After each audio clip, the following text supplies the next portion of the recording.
お寺にお祭りされている神様というのは、ゲームに例えると召喚師が召喚する超強力な精霊や巨大な竜や神獣であるとイメージしていただくと分かりやすいかと思います。しっかり供養なされていればご先祖様の徳を受けることもできます。失礼のないようにするというのがまず最初のご守護いただく最低限の方法であると考えます。これについて言えば逆のことをされている方も多いのではと思います。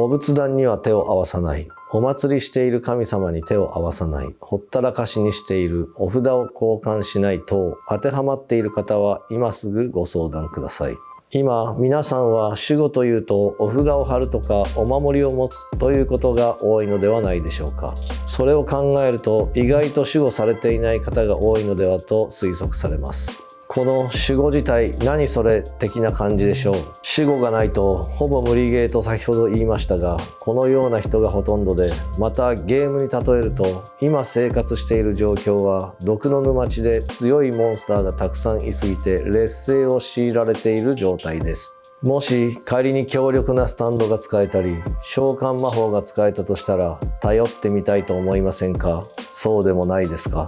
これは言っておきたいですが、昨今現実を逃避しスマホでゲームばかりしている方も多いと伺っております。これは FF とかドラクエのゲーム中のミニゲームをひたすらやっていることと同じで、本編は全く進みませんから注意が必要です。息抜きも必要ですし、そこから学べるものもたくさんあるのは分かりますが、実際のレベルアップが必要ですね。現在の地球は地獄編でも言いましたが、悪魔魔民が長領ばっこし、毒に侵されやすい状況にあり、非常に危険です。しかも守護のない状態ではいつの間にか自分自身が悪霊のような思考に陥り、自情自爆となり不幸になってしまうということだってあるのです。例えば良い行い、人のために善行を積んだり、お仏壇にお線香、ご飯やお水をお供えし手を合わせる。お札があれば手を合わせてみる。お坊さんにお経をあげてもらう。自分自身実際にお経をあげたりお寺にお参りするといった行動により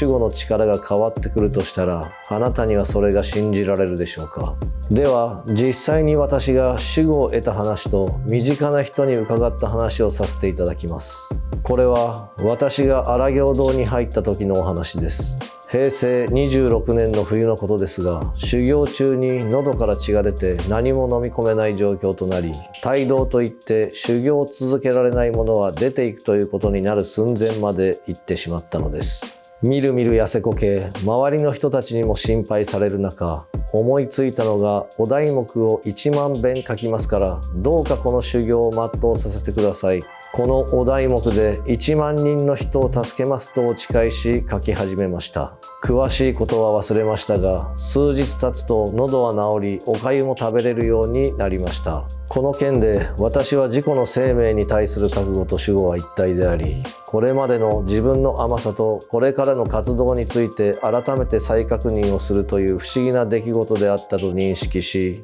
神仏の守護でなければ説明できないと感じており、今でも当時書いた巻物でご祈祷しております。そして YouTube 登録者様1万3000人突破です。てってれー。坊主チャンネル。別の動画でも毎月上げていますが、漢詩救世術という鑑定法、早く言うと占いですが、開運法を縁ある人に実践させていただいております。その方法とは、より遠くに湧き出る水を汲んで飲んだりするというやり方です。私が鑑定した方が一人じゃ心細いということで、私もいけるか見てみたら、なんと私にも最大吉報だったのです。この時点で持ってますね。運気超 UP でした。その時は関東から日本国内で一番南の島、小笠原諸島まで行きました。そこでやっちゃってレンタカー借りれない、車がないとほぼミッションクリアできないと。そこでひらめいた私はスナックに行って地元の人に借りようと、早速9時ぐらいに地元の方たちしか入れないようなスナックに突撃したところ、漁師さんが明日から漁に出てしばらくいないから車使っていいよとキーを投げてくれ、使い終わったらその辺に置いといてという豪快な人でした。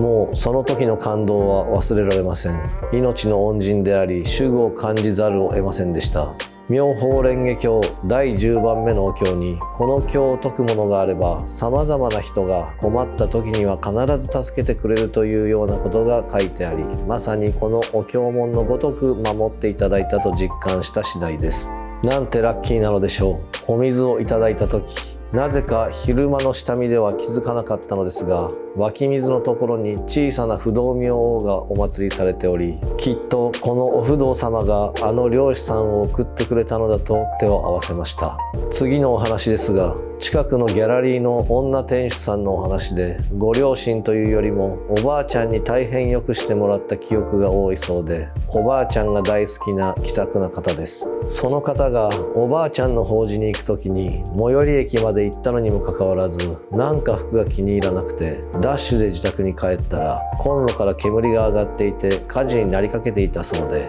あのまま行っていたらどうなっていたかと想像し、きっとおばあちゃんが助けてくれたんだと泣きながら崩れ落ちたそうです。皆さんにも不思議と九死に一生を得たというようなエピソードがあると思います。それは間違いなく神仏やご先祖様の守護に違いないでしょう。坊主チャンネル。最近で言えば先日の1万人登録記念の生配信での出来事でした。私が嬉しすぎて、皆様一杯やりましょうなどと調子に乗ったのを見た実の母に、僧侶にあるまじき恥ずかしい行為だと言われ、40にもなって怒られました。私としては特に何がいけないのだろうと思っていたんですが、見る人が見たらそう思われても仕方ありません。漢詩救世術で見れば、時刻土星である私の今年の運勢は調子に乗りすぎて失敗する相が出ているのです。これはと思い、私の行動を振り返り反省しております。生配信で15分延長と調子に乗ったところ、不思議なことに予期せぬ機材トラブルで配信が途切れ、皆様にご迷惑をかけることになってしまったのです。物理的な原因は全くもって不明です。しかしこれがなければ身内だけでなく、もっと多方面からお叱りを受ける結果となっていた可能性は全然あります。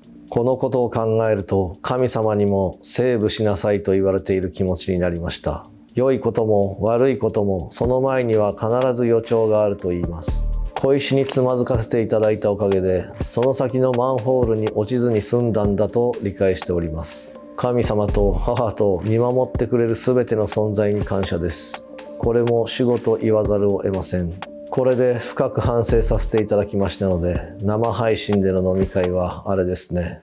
メンバーシップ制ということでお願いします。坊主チャンネル。皆さん、大なり小なりの守護があって平穏な生活が送れるわけで、以前お話しした供養にもつながってきます。供養すれば守護もされるというシステムになっているのです。私のようなお坊さんはめっちゃお経を読んで、その守護の凄さを常に実感しておりますが、そういう難しいことをしなければ守護ってないのと思われた方、安心してください。小さなささやかな優しさでも、それは誰かを通じて必ず返ってくるものです。おじいちゃんやおばあちゃん、または近しい人、思わない人はいません。そんなことはねえと否定する人でも、心の奥底には必ずそういうところがあるはずです。ただ自分のことだけを考えて人には何も施さないというようなダサい生き方は誰もしたくないはずです。まして施したら何倍にもなって帰ってくるのが宇宙の真理の一つなのかもしれません。逆もまたしかりです。守護とは自分の生命に対する宣言であり、覚悟が具現化するものだと思っております。この難攻不落の人間クエストに立ち向かう意志が強ければ強いほど守護も増すということで、それは魂のレベルアップにももちろんつながっており、自堕落な生活ではそれを感じることすらできないでしょう。より強力な守護を得ようとするならば、前述の法華経修行は必須ですね。努力しない人ほどそんなもの存在しないとか、人のせいにするという傾向にあるのではないでしょうか。法華経に限らず、自分、家族、